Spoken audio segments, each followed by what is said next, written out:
Let me just give you a very brief description about photobiomodulation.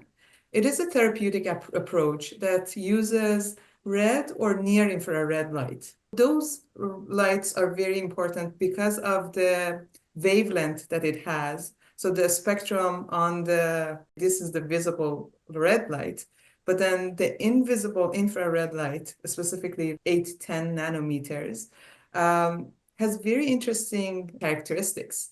What it does is influences cellular function.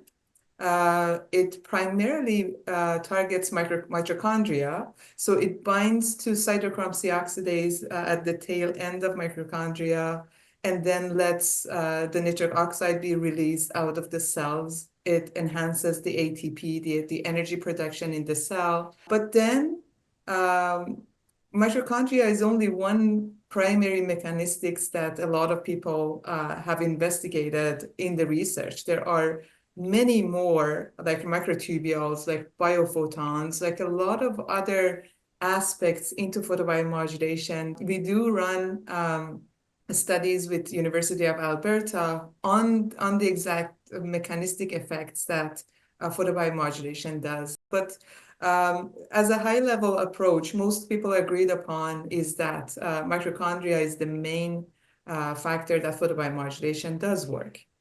But then there are a couple of questions. So yes, photobiomodulation does work, but why the brain photobiomodulation? Why the brain headset? Does the light penetrate into the brain? And I studied physics in my life. So I studied physics in my undergrad, my master's, and also PhD. And I always was ignorant of the fact that maybe light only penetrates a few millimeter and maybe not penetrating enough into the brain. And I proved myself wrong because clinical outcomes and functional imaging that we had done shows it otherwise. It actually shows that we do get benefits from brain photobiomodulation. And for instance, we actually run a study with Baycrest Hospital. They use functional MRI on the brain. And so only by emitting light at one side of the forehead, they could actually see the whole brain is lighting up in terms of the bold signal, or even like intranasal stimulation would actually give the whole brain energy. Here I have a list of different mechanisms that could be working. So what we know so far is that it heals the damaged brain cells. It improves cerebral blood flow circulation. It reduces inflammation, reduces toxicity, and also regenerates damaged cells. So in the past, there has been some studies done using cell culture, using animals, using lasers, you name it. There are so many publications out there. The problem with that is even though those studies are safe, they're not very precise. So not exactly at the spot that we want, not exactly at the frequency, at the power, or at the wavelength that we want. So we have to be, I guess, effective when we are very precise in the usage of the parameter that we work with. In photobiomodulation, there's a concept called biphasic effect. So that means you have duration of the light, so duration of the stimulation. You have irradiance, which is the power that you put into the light. And then you can get stimulation, you can get inhibition depending on the time and the irradiance of your parameters. Not only that, it depends on whether you're using laser or LED. What wavelength are you using? Is it the red light? Is it 808 or 810 nanometers? Is it 1064? What is the location on the brain? What is the power density? What is the pulse frequency? What is the duty cycle? So all of those aspects are very important when it comes to being precise and also being effective when using photobiomodulation therapy. So that brings me to it's a state-of-the-art device, the Neuro Pro 2 device that you can see in this image, that you can very much change all the parameters on that. It uses 10 LEDs over the head and 2 LEDs that are coming from the nose part. But the LEDs have a fixed wavelength at 8 to 10 nanometers, so it is the near infrared light. The position of each LED was precisely chosen. Why did we choose those LEDs? We had some background information that what we want to cover is the default mode network. We want to cover salience network. We want to cover central executive network. So those networks are very much important in terms of neural connectivity in the brain. But we actually did a lot of research and development in terms of the location of the LEDs that we want to use. Once we had chosen those locations, what else we can do with this device? So the device comes with a graphical user interface that you can go ahead and also change some parameters in there. For instance, you can set the LEDs, you can set each of them or all of them at the same time, depending on what application you want to use, and then change the parameters. If I choose this LED, then I can change the frequency on the pulsation of that LED. Frequency can be changed from 1 hertz all the way to 9,999 hertz.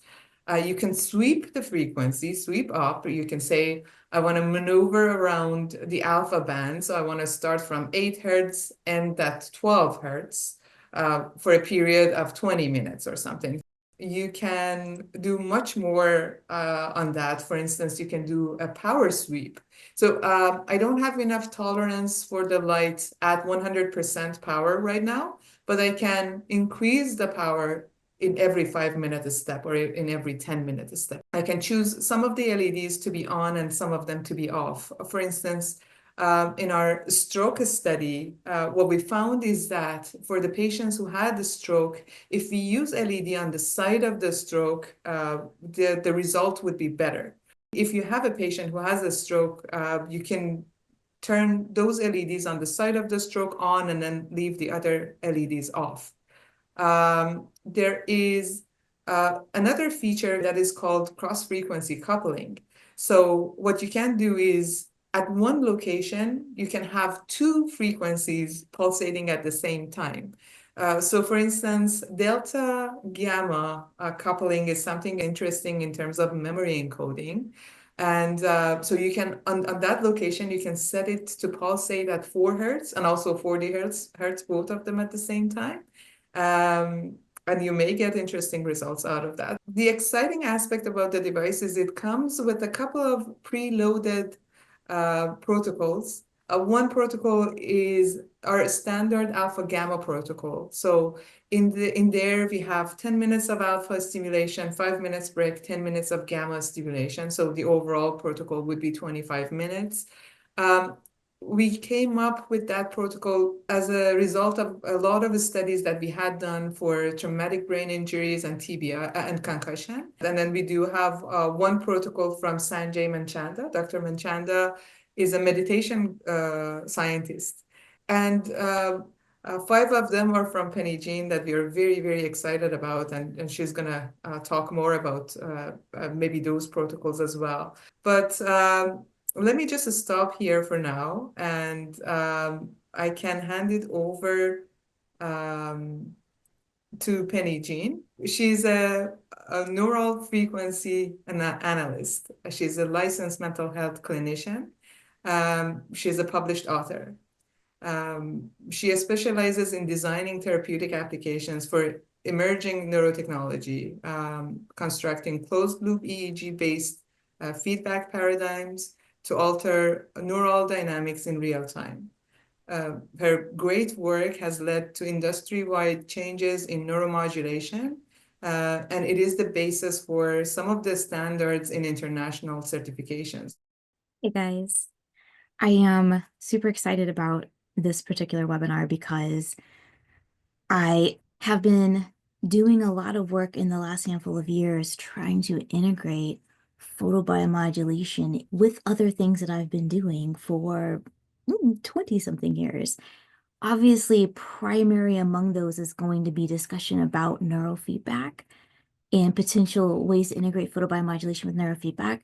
But I think that the greater question that we are all trying to sort out for ourselves is, as we are providing various therapeutic interventions to people in our practices, the main problem we're all trying to solve is how do we have more interesting conversations with the brain and the central nervous system? Because brains are people, and if there's anything that we know about people, we get bored very easily and quickly. So maintaining a certain amount of intrigue and novelty when you're doing any type of therapeutic intervention is to some degree key for keeping the recruitment and the interest for the person. So what I'm going to be doing today is showing you some data, some content, but also trying to talk through with you some ideas that have emerged for me over years of firsthand data gathering and experience, and then kind of offering up for your consideration what you think are ways that would fit into your particular style or methodology when you think about how to interact with people in their central nervous systems. What I would love to do is start you just for 1 minute on the Vielight website. Here is the reason why. I come back to it every month or two, and every time that I come back and look at the website, they have updated it and expanded a bunch of resources. This is just the vielight.com homepage. If you go over to the science and hover, there's a couple of drop-down options. One of them is published research, and this is the one I think everybody will have the most interest in. It's very well organized, and as you scan through and look, you can also map which devices were used in which studies, which I think is helpful when you're looking at the array of potential devices. We're going to be a little Neuro Pro 2 specific today, but there are other options for people who don't want to jump right into the deep end. So I think that there's just an excellent summary of research and data here. The other thing under science that I think I want to point out, which I honestly has been a really good visual resource for me, if you are a visual learner, there are some excellent summaries about the mechanisms of photobiomodulation. You can just scroll through a tremendous amount of organized visual information. Then, if you look up at the top of the page, there's also a button that says Neuro Pro 2 New. And if you click on that, it'll take you to the pages that give you more of the rundown, description, specification, and fun little visuals on the device we're going to be talking about today. If you are considering acquiring some photobiomodulation products, make yourself a caffeinated cup of something and just give a run through the website, because you will find a lot of data that will answer your questions. What the website will not tell you is all of the clinical application integration ideas I'm going to talk about with you today. Okay, let's actually start over here. Brief preview.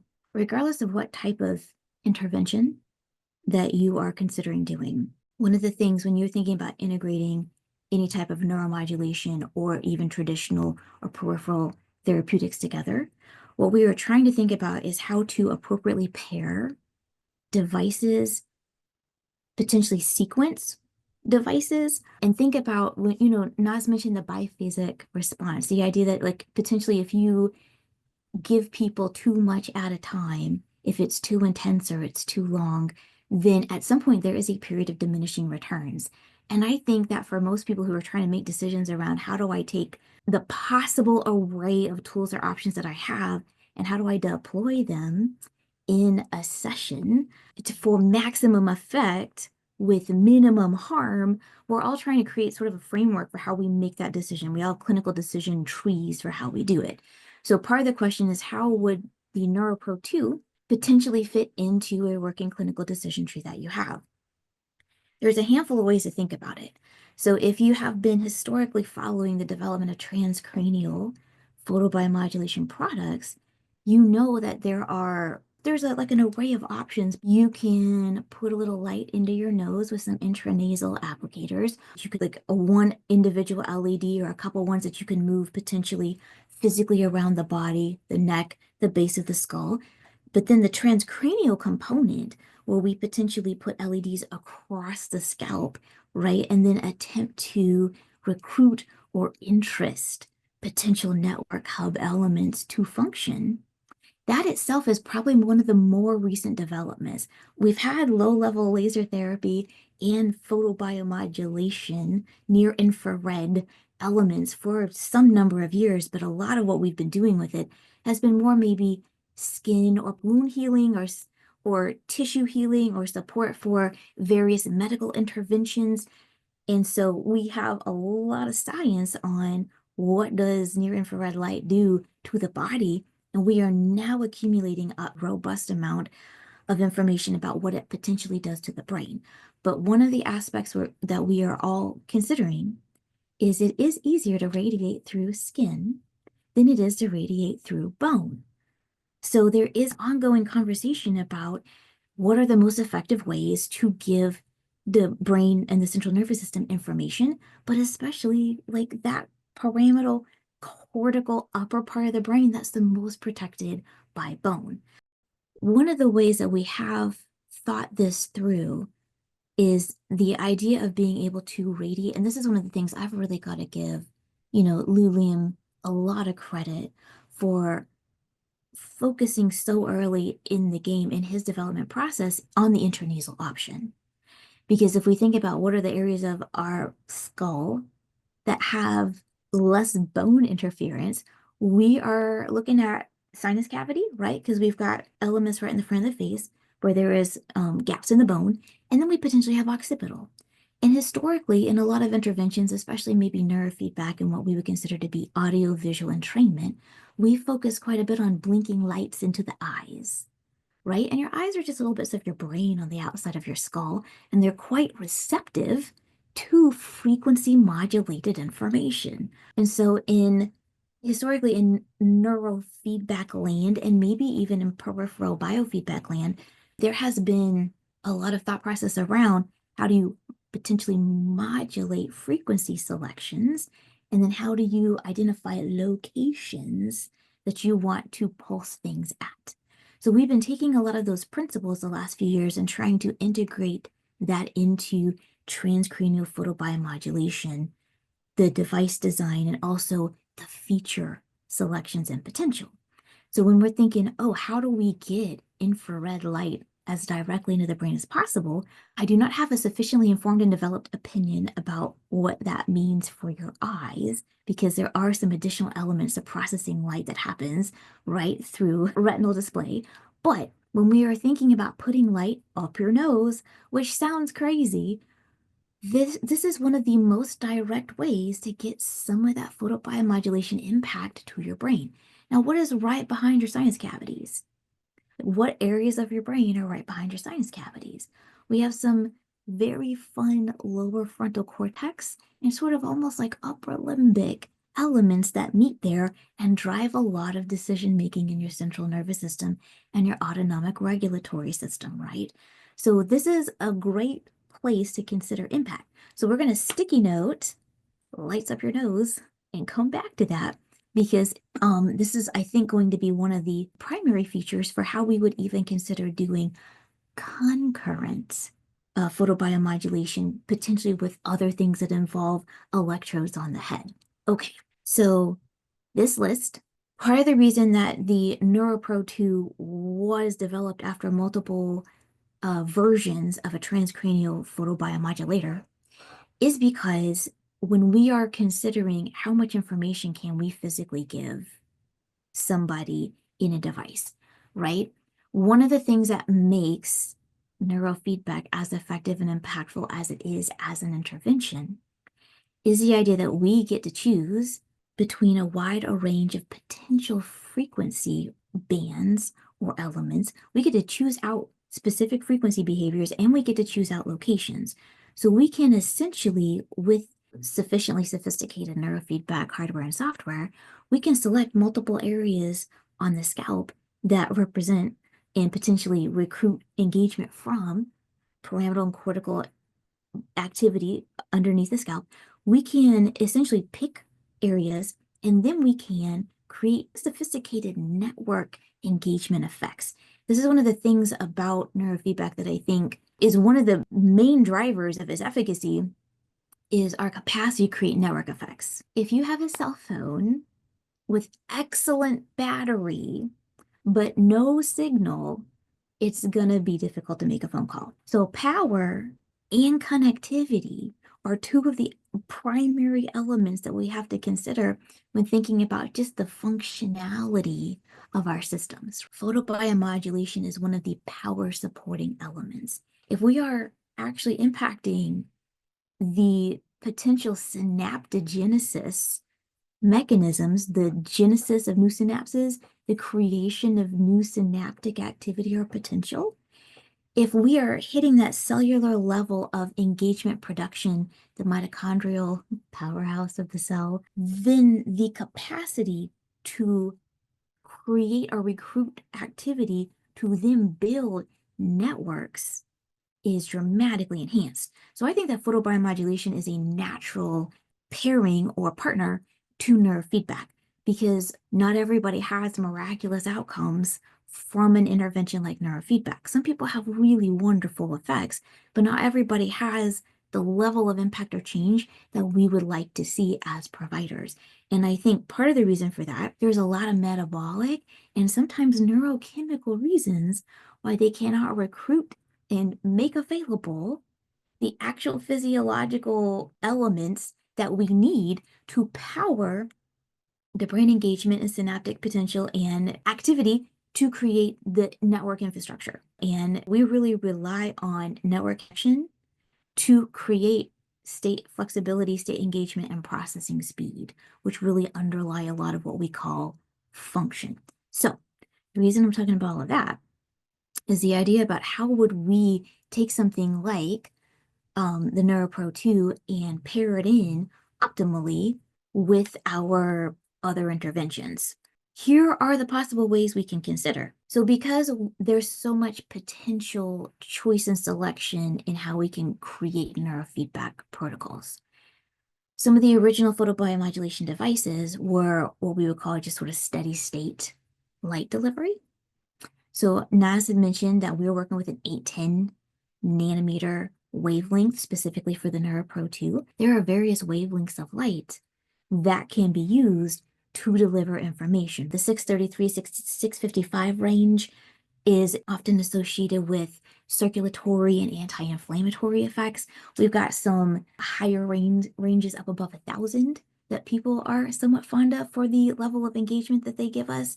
There's some good research around the 810 nanometer wavelength, which Vielight website. There's some excellent research around why we would potentially choose the 810.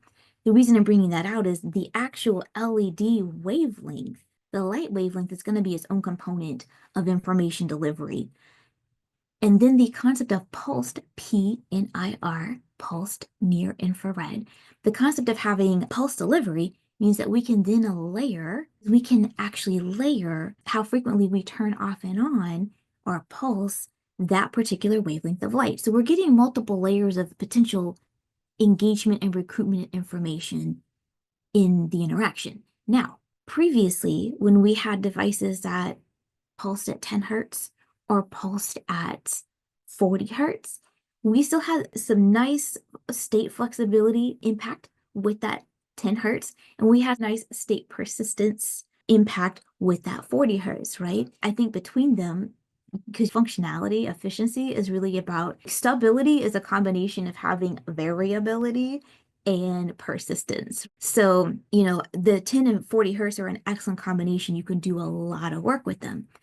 However, when we thought about how much can you do with just a standalone photobiomodulation device, you're not pairing it with anything, right? Like, we know it's a powerhouse if you put it together with something like neurofeedback or types of peripheral stim. Transcranial photobiomodulation can create some really good needle movement.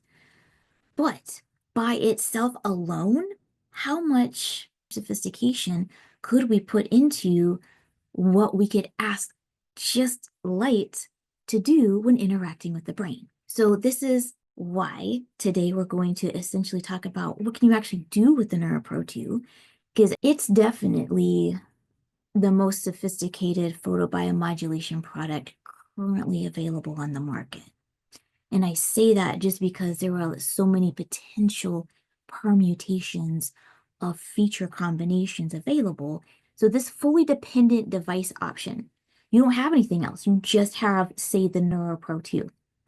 What are all the potential things you can do with it, and how do we think that through? Then there's the idea of you want to use it together as an adjunctive therapy to support or enhance other things you're trying to do.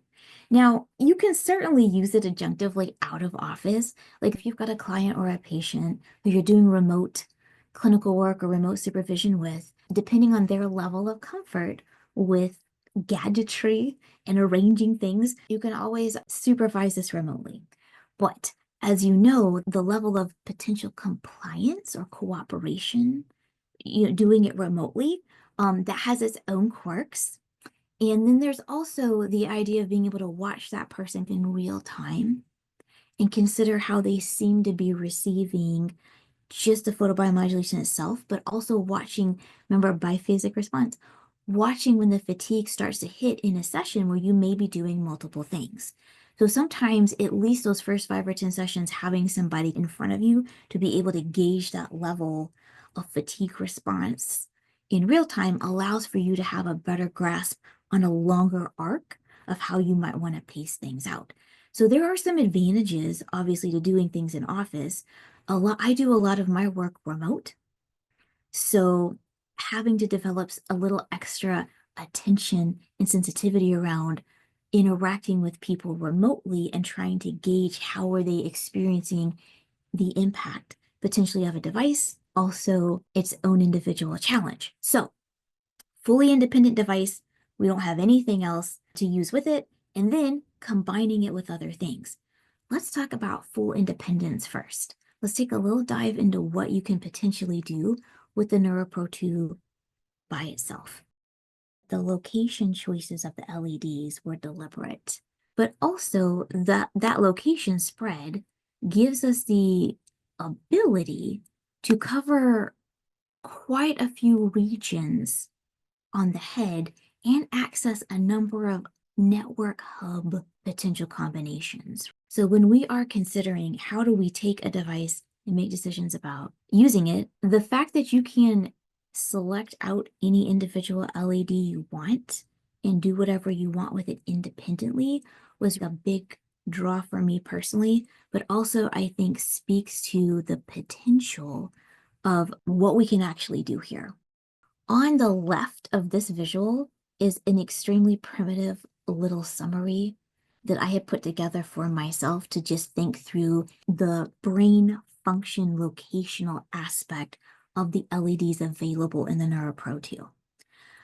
I also want to emphasize with 2 intranasal possible options, this is double the zing. So there's some really excellent intranasal only options potentially in the Vielight stable of devices that I personally recommend and get a lot of use out of across a variety of applications. These intranasal options have a little bit more power to them than those little standalone devices, right? Because the standalone devices come with a little box that powers a couple intranasals. These have a little bit more kick. So one of the things I want to say out the gate is that the irradiant potential is stronger than some of the other devices on the market and some of the other devices even in the Vielight set of options. So when you are thinking through how many of these LEDs would I like to have on at once, this is a consideration.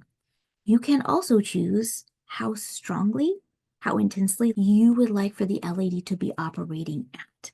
And I think that is an important thing to emphasize because what you might find is that you have good response and good results to selecting a smaller number of LEDs at max power or potentially a larger number of LEDs at slightly less power. So you can run like full LED potential so that you can get nice global coverage. But if you have concerns about the fatigue response or fatigue levels of somebody you're interacting with, if you run all LEDs at all power, you've got that capability to potentially reduce the amount of power.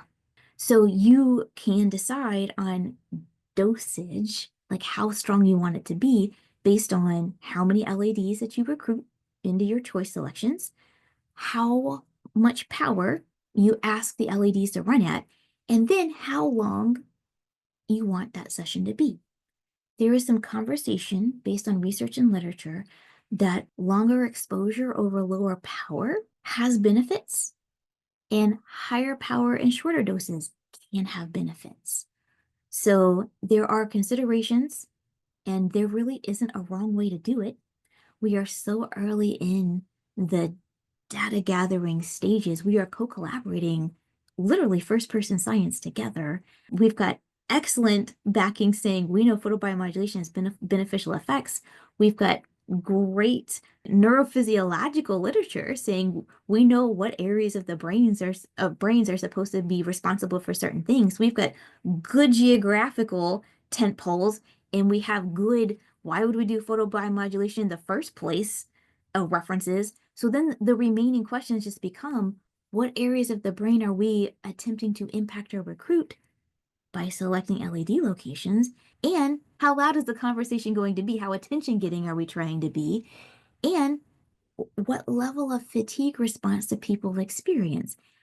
So not everybody's going to love full power.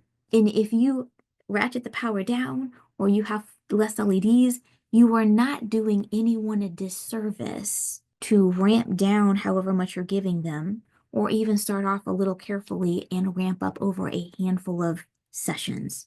You are not doing anyone a disservice if you are somewhat investigatory in that first handful of interactions to see what their fatigue level responses are going to be. We have some concern, right? Like, I bought this device. It's got 40,000 things it can do. I need to do all the things, or I'm not getting my money's worth. That's a reasonable thing that happens to us. But the reality is there's going to be a lot of people that you are going to put this on who do not have a ton of physiological and energetic resources available to really benefit from just a fire hose of information. Remember, brains are people. So it is completely reasonable for you to start off somewhat simple with not a lot of engagement demand. And I think the more LEDs and the more power and the more feature selections, the more you're asking the brain to engage with and process. So even if it is quite helpful, like, listen, exercise is helpful, right?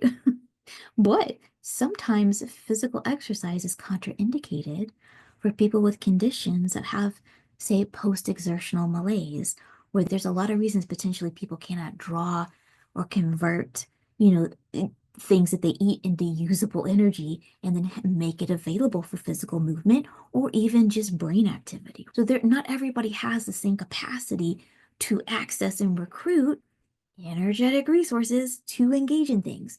So we need to consider that when we're doing anything, neurofeedback, photobiomodulation, that people just have different fatigue profiles and different levels of ability to engage with any of the therapeutic interventions that we are offering them. The reason I landed on this slide, besides it just being pretty, is that when we are considering how do we select out which LEDs, and we think about all of the sort of the research and history we have around what areas of the brain potentially are responsible for what types of functionality, there are a lot of ways that we can potentially think through selecting how much or how little or where of the LEDs we want to engage.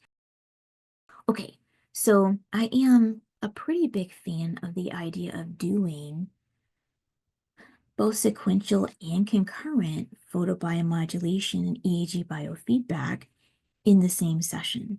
If we are taking into consideration watching their fatigue responses and just thinking through to what degree would we like to give them as much as we can without overtiring or overwiring, too tired or too wired, or some of the ways that we check in with that fatigue response, right?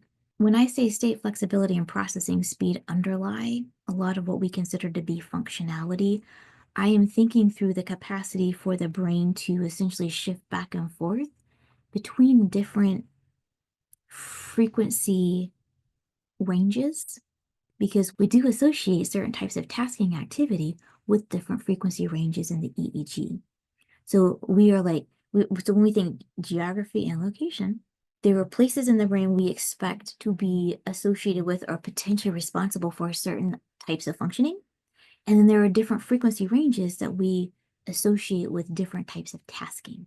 So when we're trying to kind of put that mental matrix together, we potentially pick a region in the brain and say, what does it do?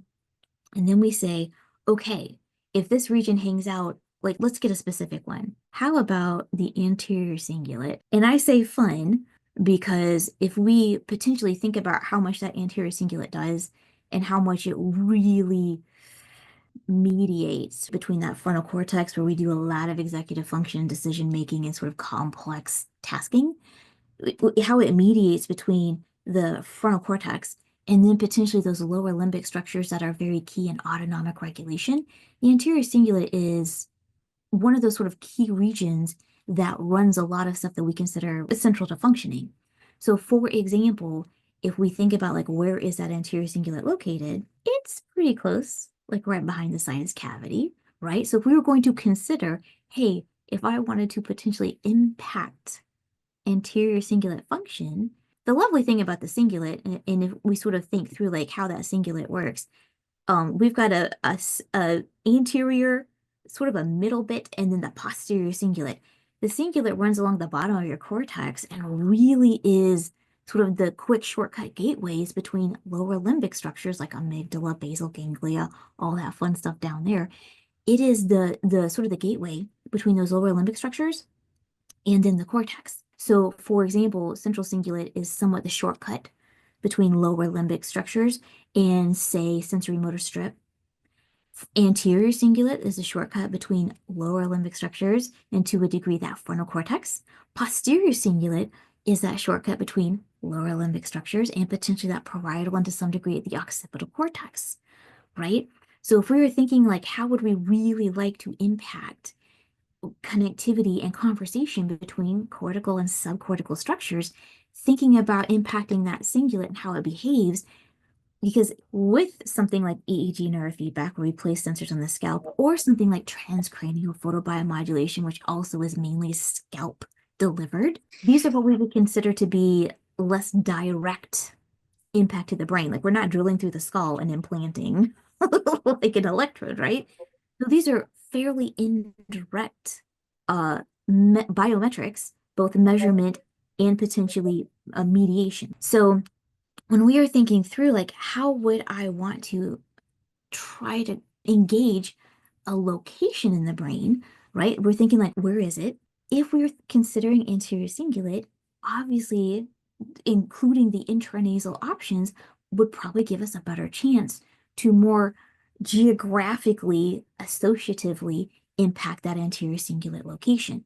There's not a lot of ways for us to directly get bottom of the brain structures without slightly invasive technology. And photobiomodulation and EEG neurofeedback are considered to be non-invasive, right? Because we're not physically impacting the integrity of bone or tissue. However, when you have circuits, and this is why actually we ended up on this one over here, when you have circuits, right, that run from subcortical structures to cortical, we think about that connection literally between brain and the rest of the body.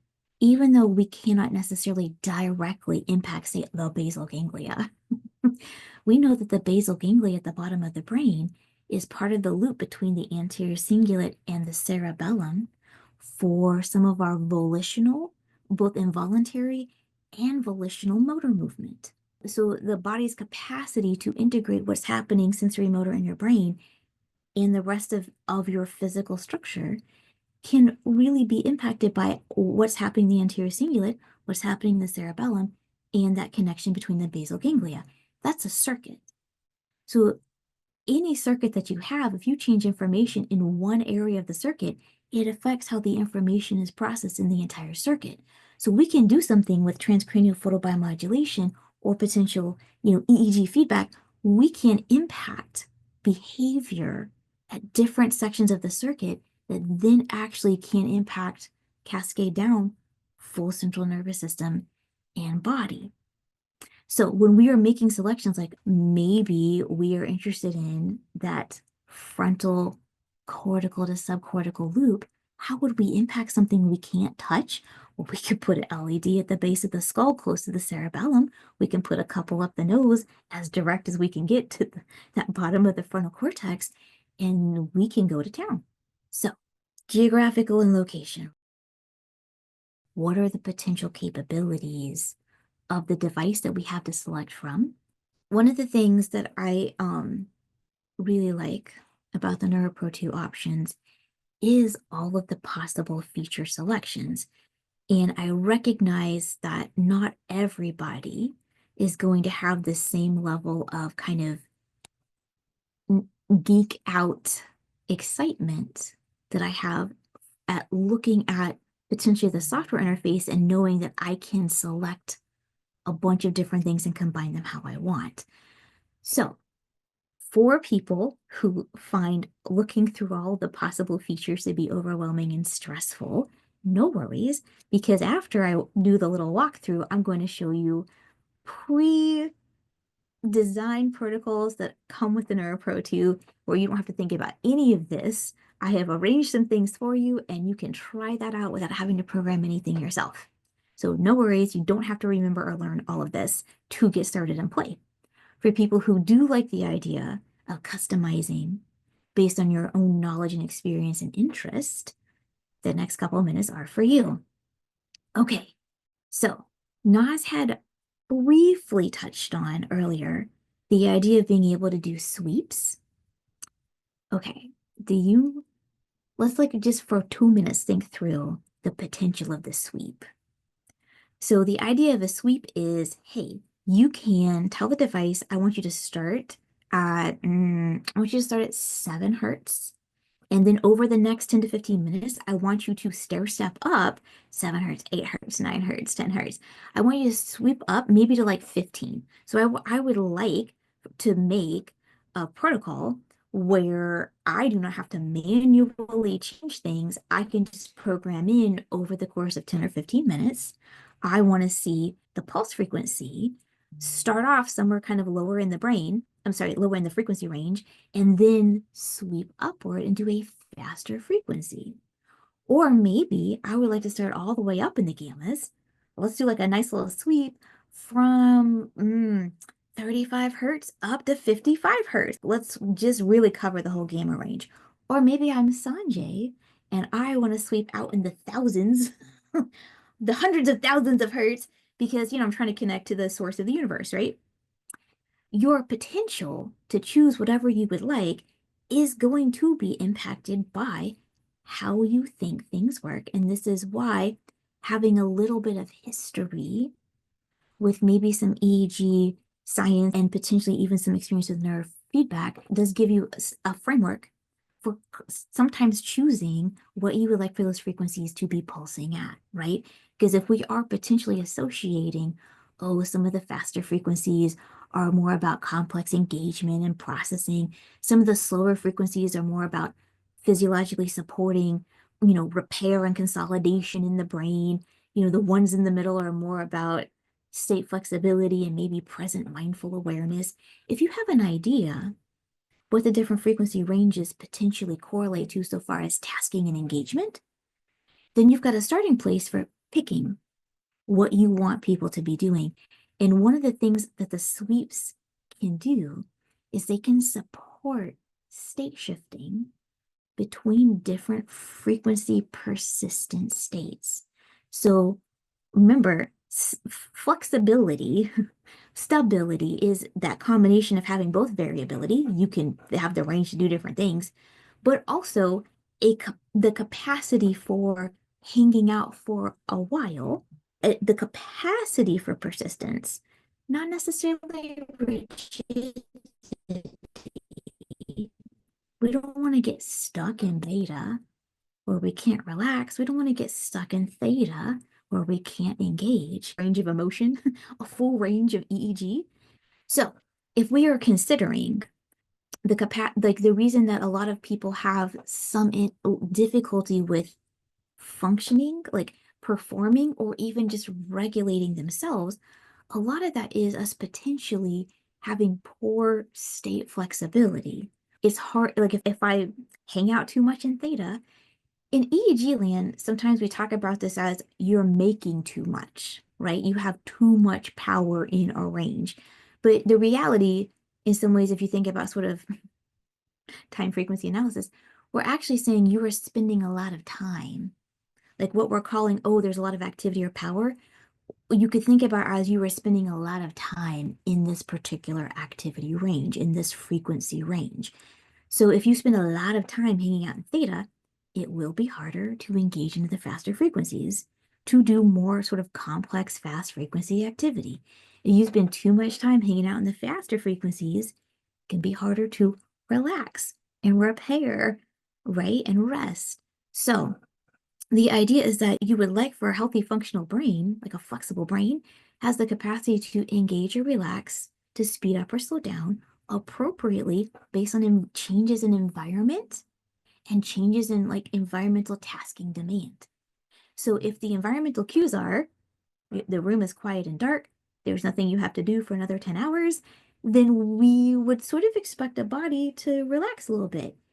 If you were staying pegged out in like high beta activity in a quiet, chill room, that's an indication of that state rigidity or state persistence. Now, listen, everybody's brains has reasons for doing that. People who spend a lot of time hanging out in slower waves, they often have reasons to be focusing on physiological support and repair, illness, injury. Like we see a ton of sort of ongoing delta and sometimes slow theta when people have a physical brain injury. The brain will often create a little myelin sheath and flood an impacted brain area with a brain area with delta and just be like, don't do anything else, stop doing things, focus only on repair. And so like we'll put people potentially into medical comas and say, don't do anything. The brain should not be activating and making things worse. Don't walk on a broken leg. We should like just focus on repair, right? And so there are natural things the brain does when it's having trouble recruiting resources or it's worried about repair. You'd see a lot of delta and theta activity up in the cortex where you don't expect to see as much of that, right? So we say, oh, that's a lot of slowing. What maybe happened historically? Because the brain's not just making theta to screw up your ability to focus at work. There are reasons why your central nervous system produces certain types of activity or persists. A lot of people that hang out in the fast frequency ranges and have trouble slowing down usually have some combination of reasons for the brain to be somewhat ongoingly hyperexcitable or hypervigilant. There's a lot of social and environmental and possibly even metabolic reasons why you see kind of excess hyperexcitability, cortical excitability, and or vigilance, right? Everything from inflammation to physical trauma to emotional trauma. There's a lot of reasons your brain will do things. So when people come into you and they say, I'm having trouble with the following symptom constellation, we're sitting here going, what in our tools can help with the capacity for your brain to maybe shift appropriately between states. So it's got that flexibility. This is why a sweep, let's say you don't have all the magical EEG stuff that really helps you kind of pick a state and hang out in it longer and get feedback for that. Because remember, if you have only the Neuro Pro 2, the Neuro Pro 2 doesn't have a feedback component yet. This version, and probably the next couple of versions, don't have a built-in feedback component in and of itself in the headset. So what you have is essentially feed forward. Like, here is some information. Do with this what you will and what you can. So our capacity to make choices about how to ask the brain to do different things. Okay, you're having trouble focusing and engaging. Listen, I love the idea we could have some type of a brain map or a quantitative EEG analysis that lets us see what the brain is doing. We don't always have that available. Sometimes we are like that will allow us to make more precise decisions. But even without that, we can ask people about difficulty with engagement or difficulty with relaxing. What type of processes are you having trouble with? And we can say, what areas of the brain do we think support functionality? What tasking states in the EEG frequency range do we think potentially reflect what we would like for them to be able to do? And then how do we ask the brain to engage in the ways we think will most support? So the frequency sweep, start here and end here. You can start high and go low for relaxation. You can start low and go higher for engagement. You can just hang out in the middle of the frequency range and hope for flexibility on both ends, right? You can also make decisions about how sort of sensitive and detailed you would like for that stair stepping to be. So frequency step size, meaning, hey, do I want to go literally a single hertz, 8 hertz, 9 hertz, 10 hertz? Or do I want to jump? Do I want to cover a lot of ground, right? Do I want to be like 5 hertz, 10 hertz, 15 hertz, 10 hertz, 20 hertz? So there are some advantages to having big jumps. You can cover a lot of ground that way. And there are some advantages to doing more sort of immediate stair-steppy, like 1 or 2 hertz at most. I would say the advantages of maybe spreading it out. The advantages of spreading things out, I do believe that disruption and interruption have their place when we are considering state rigidity and persistence in sort of a concerning way. So if you do have behaviors, that your brain is engaging in, and we're like, listen, we think potentially the persistence of either this local or frequency band behavior, we think this is potentially correlating with the difficulty with functioning that you are describing to us. Then it would make sense for us to attempt to impact or change that behavior. There's a couple ways to tackle it.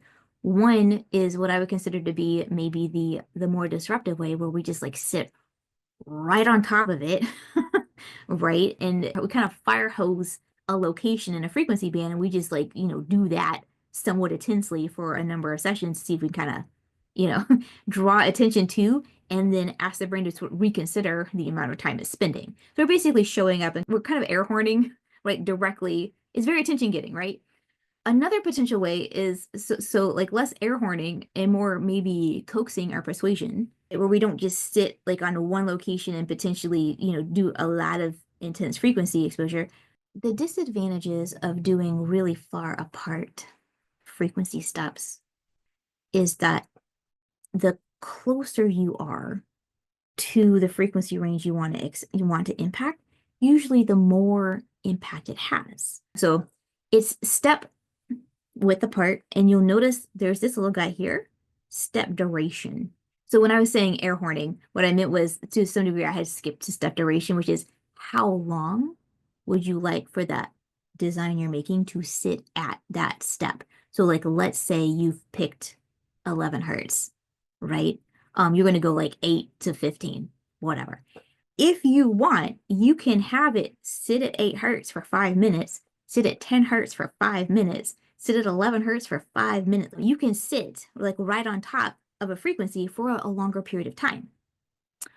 Or you can do more frequencies for a shorter period of time. So you can start at 8 hertz and go all the way up to 88 hertz.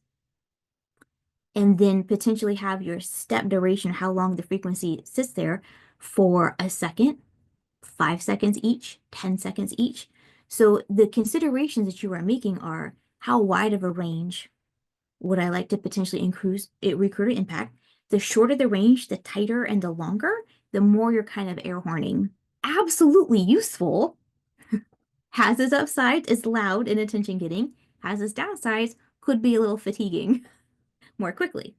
The shorter steps closer together give you a little bit more of a smoother range.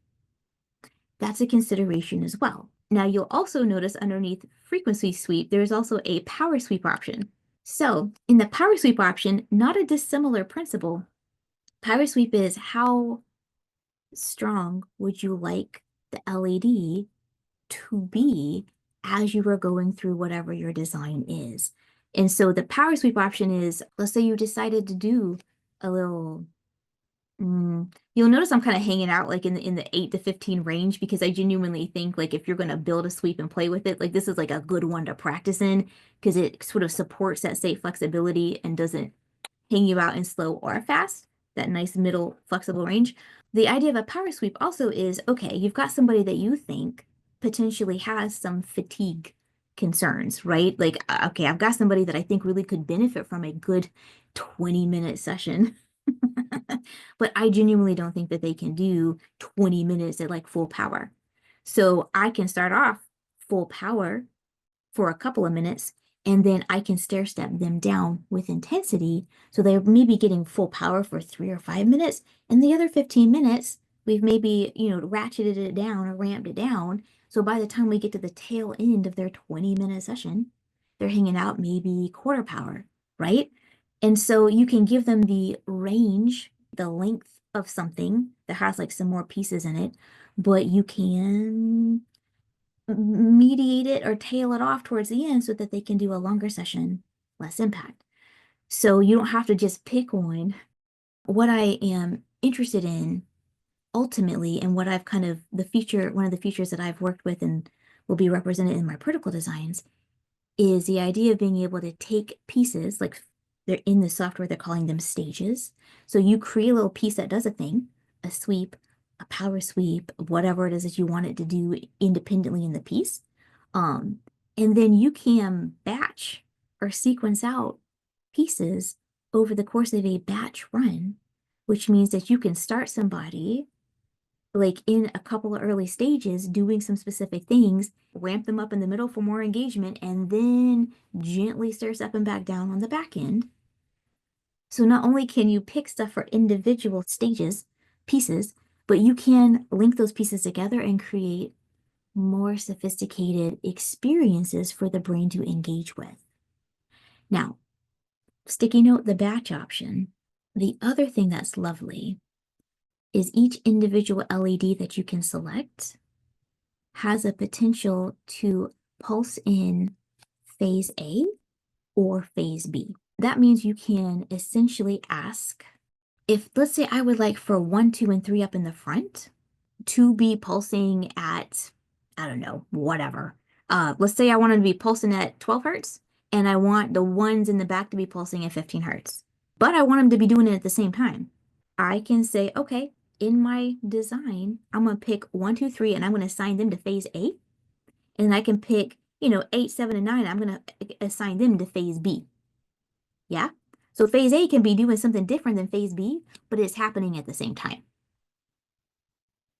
So what that means is you can create variability. If all of the LEDs are doing the same thing at the same time, you were creating synchrony. Synchrony is great. It gets everybody on the same page. It really supports information sharing in between network hubs. 100% great. If we're concerned about state persistence, right? If we're concerned about behaviors where there is local or sometimes even globally diffuse persistent behaviors, like we've got like just like a beta helmet, and we're trying to see if we can break it up just a little bit and create some more options for the brain to hang out in besides, hovering over the garbage can eating, tuna out of the can like a feral raccoon because I'm too stressed to sit down and have a regular meal. Like there are things that we do that affect our daily quality of life. How do we shift a system into other options, right? So creating variability, one of the ways to do that is to ask LEDs to do different stuff. So usually what happens with a phase A and a phase B is you've got like a 50% duty cycle. So what that means is half of the second it's going to be pulsing phase A and half of the second it's going to be pulsing phase B. So you get just a little bit of offset. Now, for you and me, a second is not a lot of time. But the brain is calculating things in micromilliseconds.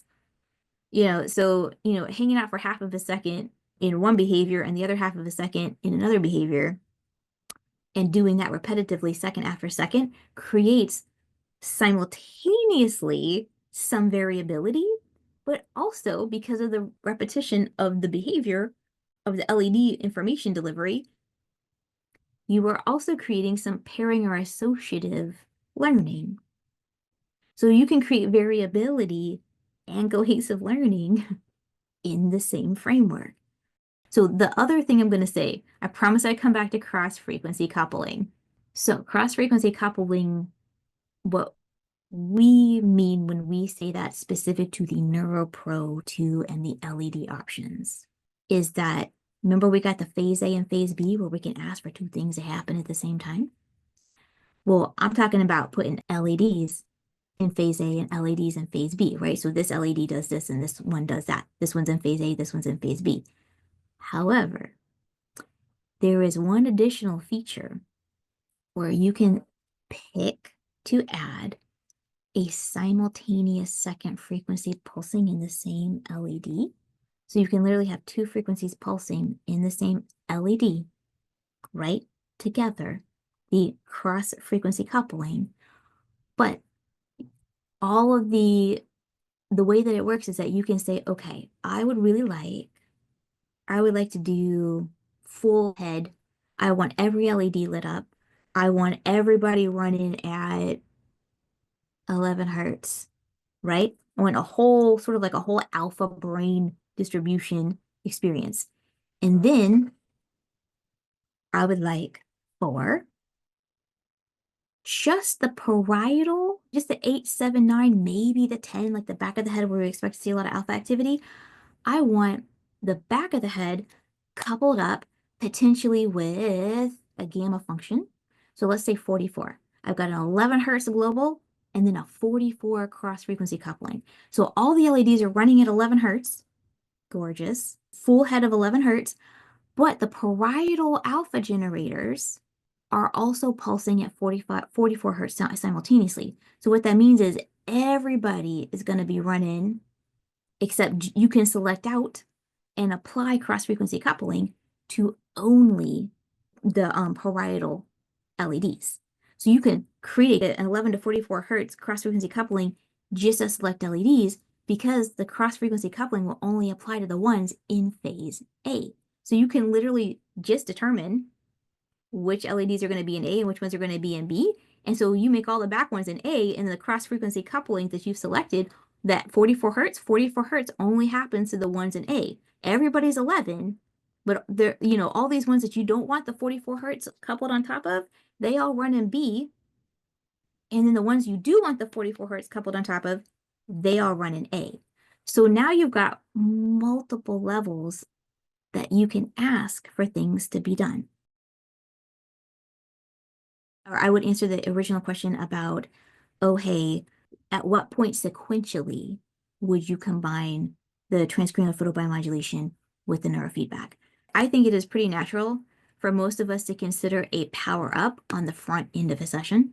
So if photobiomodulation is an energy drink and neurofeedback is exercise, when do you want to drink the energy drink in relationship to the exercise session? I mean, that's a little bit unfair. There's a certain amount of learning that comes with photobiomodulation. I don't think you probably get with an energy drink. Although I guess your body could learn over time and enough energy drinks that you were about to hose it down.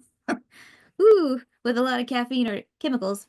So the point of what I'm saying is that I do think there's a pretty natural lean towards you come in, I do some photobiomodulation on you, get you engaged, get you activated, get things moving, and then I take advantage of that potential engagement to do some neurofeedback, which is where I think a lot of the learning elements that we are considering are enhanced. I think that's a natural way to do it. I'm going to also state I don't actually think you can do it wrong. If you were going to do the Neuro Pro 2 fully independently, we've been discussing like you can design different combinations of things that ask for like more sophisticated biometric behaviors over time. So even though you do not have the element modulatory feedback, you can actually ask the brain to engage at different frequencies in different locations in a very precise and sophisticated way by the decisions that you can make with the features available. So as a standalone device, you can use that Neuro Pro 2 in a way more creative and customized way than you can potentially use some of the other available options. If somebody comes in and does nothing but a session of Neuro Pro 2 in office, they are still getting a sophisticated and potentially unique and potentially recruiting and possibly fatiguing experience because there's a lot of possible engagement and then repetitive engagement learning that can happen just with the Neuro Pro 2 itself. If you're going to do it concurrently, so there's in its own separate session, there's before a neurofeedback session, and then there's during a neurofeedback session. Sometimes it's going to be a little challenging to do EEG electrode placement around some of the headset designs. That's where those intranasals really come in. The intranasals can run absolutely concurrently to any neurofeedback you're doing, regardless of what that placement is. Just because you have a headset doesn't mean you have to plug in every single thing and put it all on the person. You've got a couple powerful intranasals that you can select out frequencies that will complement that lower frontal cortical range that will complement anything else you're trying to do with your EEG feedback session. And then the idea of, well, why would I do photobiomodulation at the end of a session? Like, isn't it, energizing? Like, why would I do neurofeedback and then, juice them up right before they leave the office? Great question. Two possible reasons. One is peak performance reasons, but the other one is that you don't actually have to juice them up. Because if you select some things that are more in maybe that alpha or sometimes even thalpha range, I think pretty much anything about 14 hertz and under is more sort of relaxing and soothing than it is like state persistent engaging. So you can have people who feel a little bit stressed out and wired when they do neurofeedback. That is totally a thing. And you may be able to take the edge off that wired up response for people who kind of get a little overactivated or overstimulated in a neurofeedback session. You can potentially use the photobiomodulation to shift them down and relax them at the end of a session. It really is quite flexible. How should I start to incorporate Vielight into my practice? I'm completely new to this. Do I do it before, during, or after the session? I'm a bit overwhelmed with all this information. If you were going to take any takeaways from all the things I'm saying, I will repeat, you kind of can't do it wrong. When you physically get the Neuro Pro 2, you're going to actually physically get this printed out little paper booklet that has, the frequency ranges that I was talking about, and potentially the summary about which of the LED placements might more directly impact what type of brain function based on regional placement. This is very high level and superficial, and it's meant to just be a starting place. And for people who are like, listen, all of this is really great, but it's way too much. This is why I was saying that it also comes with the built-in protocols that take advantage of all those different features that you can just load one up and click go and not have to worry as much about programming all of this in yourself. This is for people who were like, I just want a starting place. I want to try some stuff out. I want to get familiar with it. And if you never do anything customized, if you literally just hang out in these handful of protocols and then maybe the future ones that we'll be releasing over the next year or two, couple of years, because we dropped 5 into this Neuro Pro 2 version, but we have like 705 potentially in the background as we sort of work on the research and the testing and all of the, like what's the best way to roll them out so that we're feeling pretty good about safety and efficacy and also the robustness of the science of the designs. These are the first handful that we're kind of putting out for you to play with, potentially give us feedback on if you would like, because what these do is they cover most of that slow to fast wave range. If you look at the ones that are available, we've got some that hang out in beta, some that are all about alpha, some that kind of cross-frequency couple theta and gamma together. We have a few different, like if you look at the stages that have been batched together, so this is meant to just represent the possible options and also serve as almost like an idea, inspiration, or template for how you could even consider doing adaptations or versions of them yourself. The reason I say that is because the question was, do I do it before, during, or after the session? You can't do it wrong. If you're working off the principle of this is a little bit potentially energy demanding, for some people, the energy engagement is energizing. And for some people, the energy demand or energy engagement is fatiguing. You genuinely won't know till you do a couple of sessions with somebody how they respond. Like the first 5 sessions is basically just your second intake with anybody, right? You're going to feel for what are their actual thresholds for tolerance, right? So personal opinion, if you get this specific device, I'd actually do the first couple of times, I would do it fully separate from anything else and get a feel for what it does independently.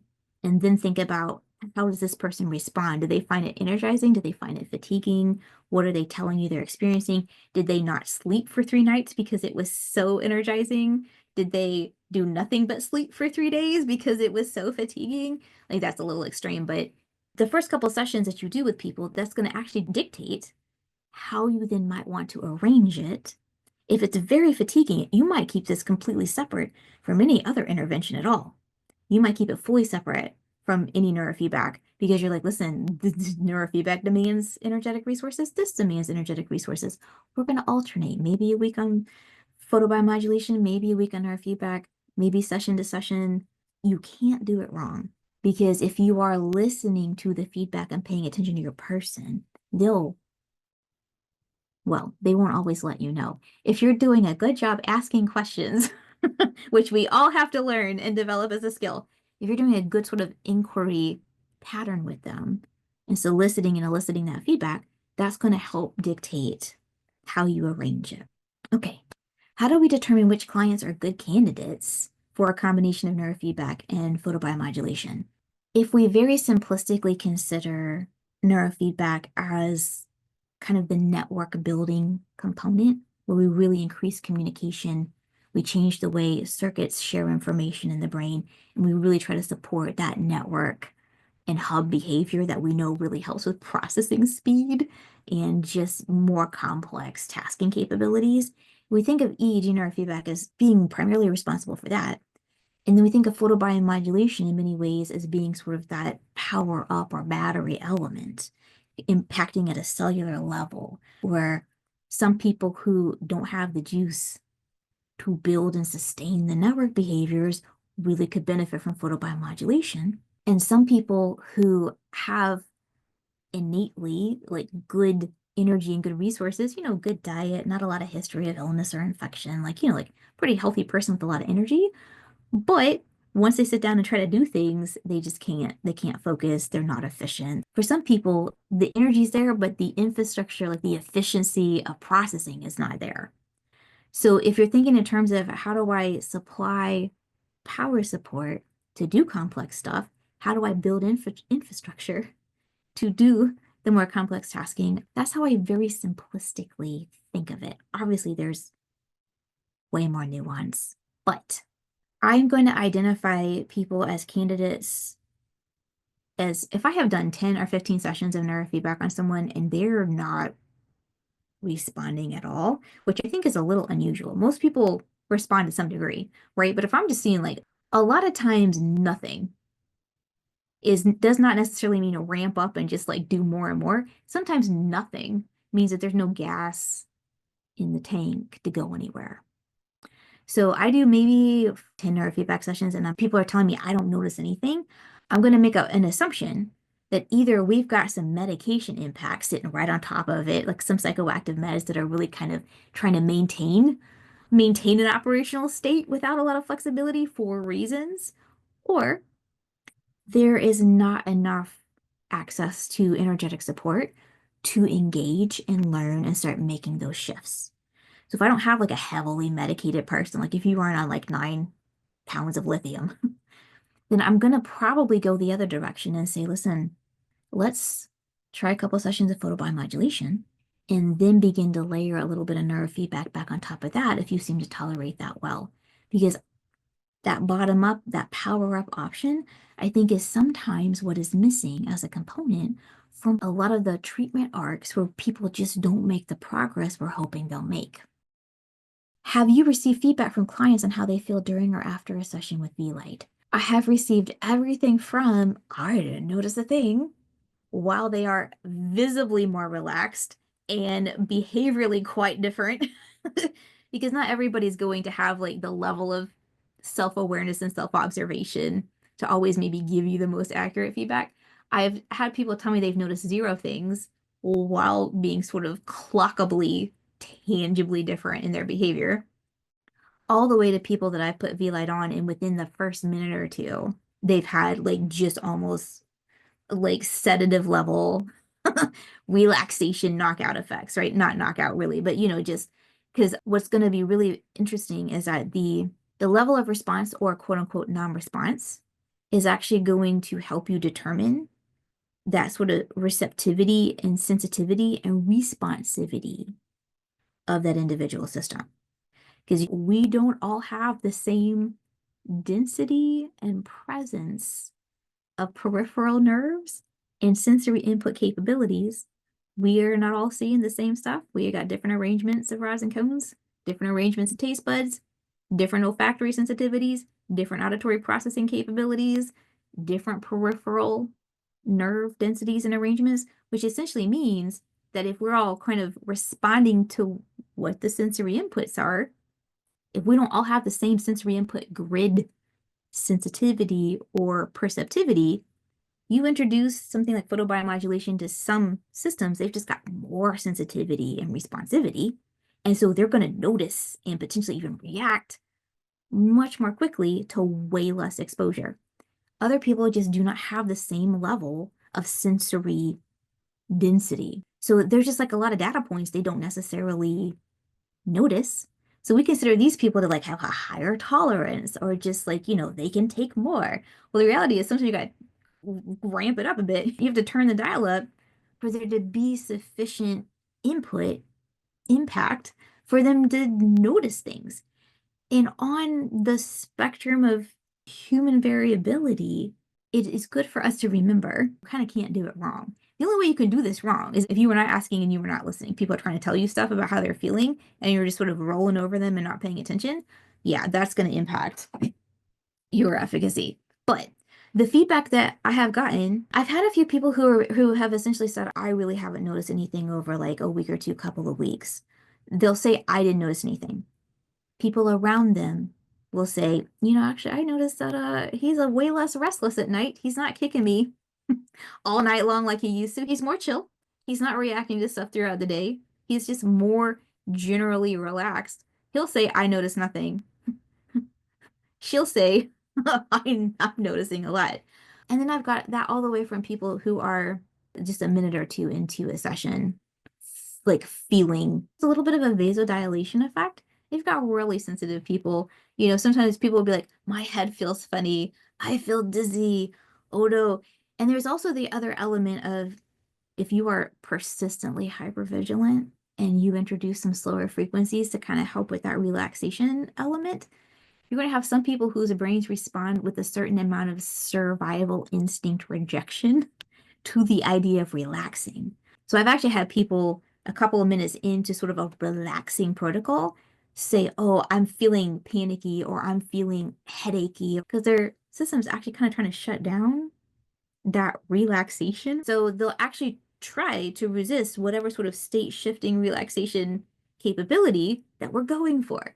So I have not had that happen very often. 3 people in 6 or 7 years who have been like, I feel panicky and like not good. And then we've just turned it off, worked through it, figured out like, the best way to tackle it. Most of the time with those people, that's where that because, the early stages, I didn't quite have that frequency sweep capability in some of the other options. Now I can be like, oh, you just really like hanging out in 37 hertz. Okay, well, that's a choice. However, what we can do is we can start out in 40 and we can sort of over a couple sessions, we can start sweeping you down in stages down into the alpha range. So we could spend, 5 or 6 sessions kind of shaping you down as opposed to just going straight for 10 hertz and making you feel stressed out, right? It introduces that possibility of being more customized and adjusting to what those response needs are. Are there any contraindications or scenarios where you might recommend against using Vielight? Okay, this is actually a really great question, and I'd love to like solicit Naz back into this for just a minute. What are the sort of the official screening or contraindication recommendations right now that Vielight as a entity is making? In our clinical trials that we do and run, pretty much we don't have any except for recurring nosebleed. That's something that one of the doctors was suggesting because, as you mentioned about vasodilation, nitric oxide, if anyone had recurring nosebleed in the past, that would be a contraindication. Otherwise, it is mainly safe for other aspects. I had a question a while maybe a week or two ago about, can we do this with kids? I've done it with a couple of kids, but I haven't done any younger than 9. I think 9 was the youngest. I didn't do like little bitty kids. And so I took a look at the potential literature, and there's not a ton on little kids. But yeah, there was a handful of articles on working on little kids. And like it generally seemed that it was safe. They didn't have like any concerning side effects. They had some potentially promising results. But I was honestly surprised and actually really encouraged, because when we were thinking like the early developmental levels, like sort of that 1 to 5-ish, 5 to 10 range, there is so much brain key development that happens before 10 years old.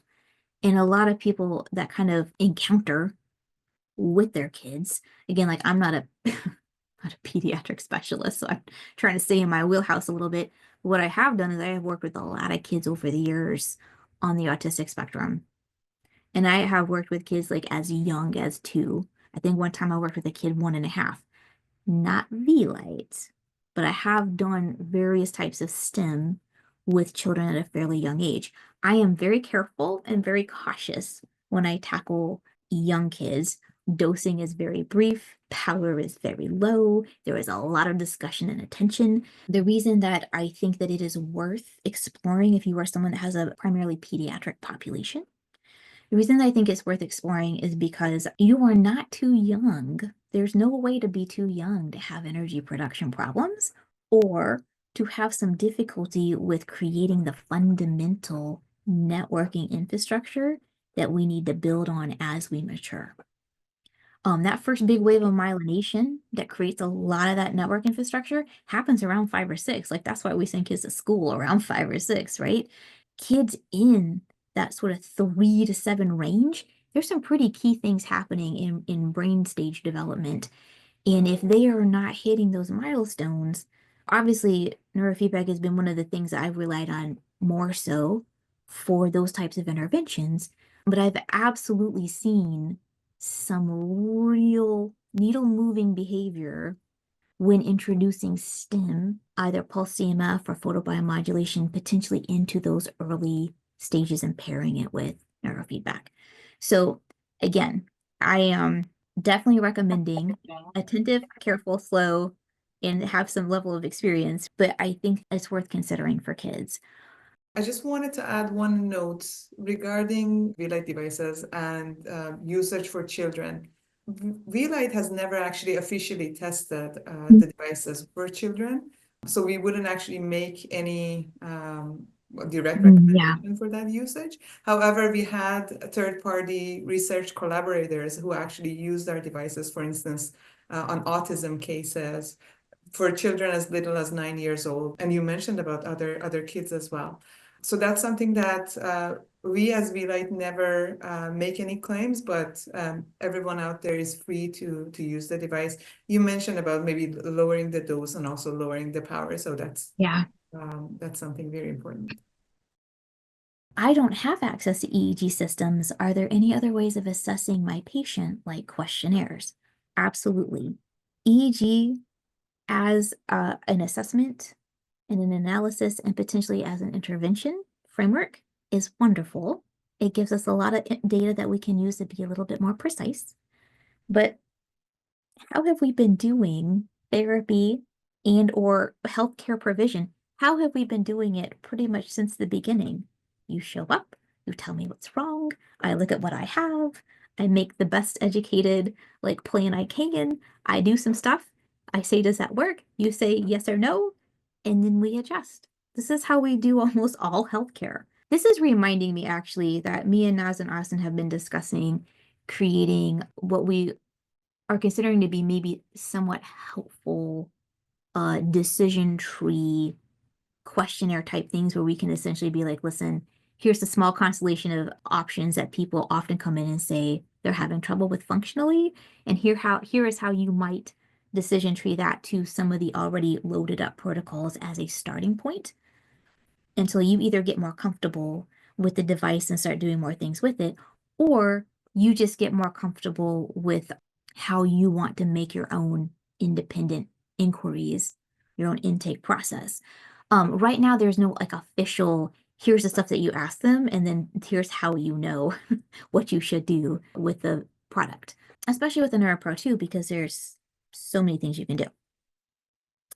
But if we are going to take that model of you come in and you tell me you've got stuff going on, and we're going to take that model of, are you having trouble relaxing? Or are you having trouble engaging? Very simplistic as a framework, but a lot of things can fit under that. I've got insomnia. I've got anxiety. I've got phobias. A lot of things can fit under I'm having trouble relaxing. I can't focus. I can't remember stuff. I can't get tasks done. A lot of stuff can fit under I'm having trouble engaging.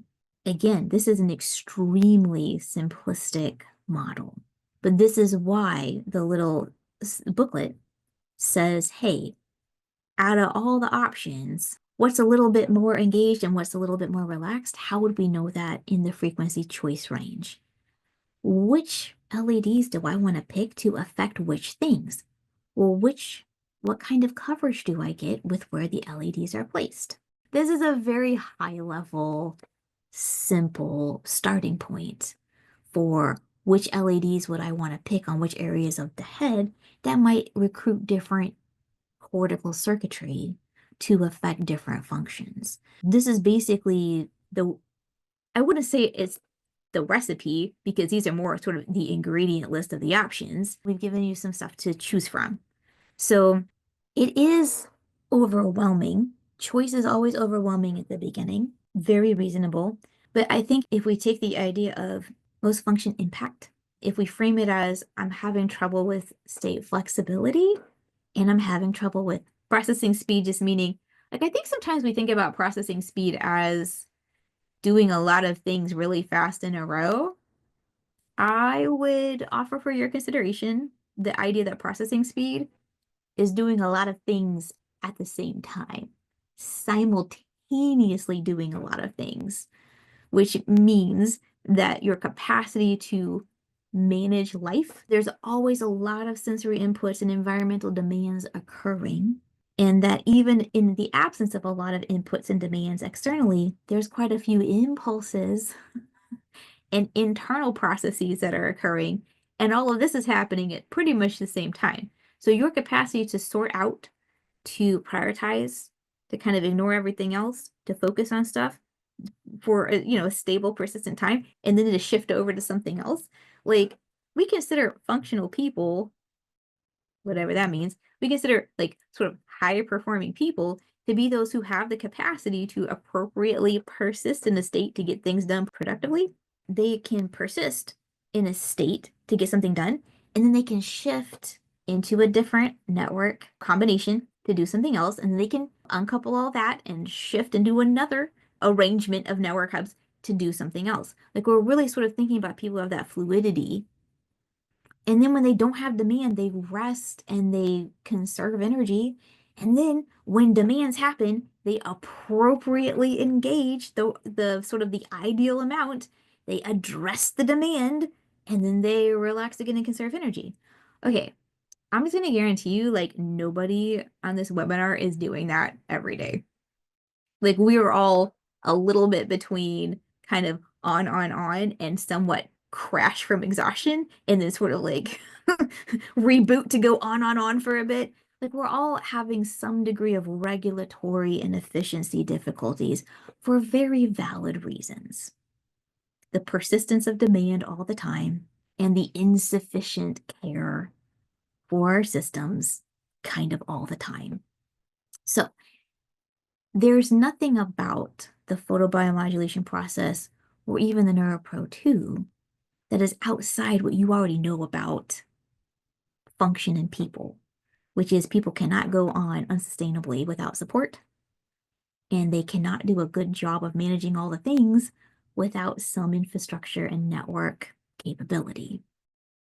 But that's excellent. I really enjoyed this conversation. I really appreciate your talk. I think there's no more last questions, so we can wrap up this conversation. Thank you so much, Penijean. Your insights are very, very valuable always for all of us. And we would be posting this webinar for everyone.